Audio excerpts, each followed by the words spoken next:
விளக்கு தூண் பாருங்கள், முருகன் கோயில் விளக்கு தூண் பாருங்கள், பழங்காலத்து விளக்கு தூண் இது. வேலாயுதபாளையம் புகழுமணி முருகன் விளக்கு தூண் பாருங்கள், அந்த காலத்து கல் தூண் விளக்கு கோயில் விளக்கு தூண் பாருங்கள்.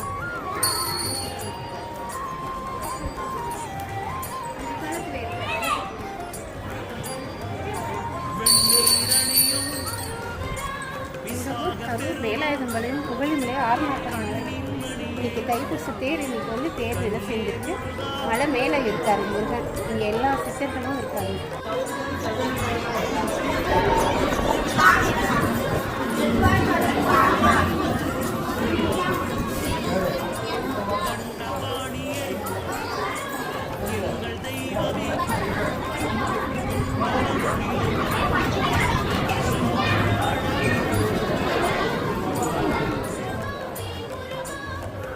எல்லாமே விளக்கு தூண் இருக்கு பாருங்க.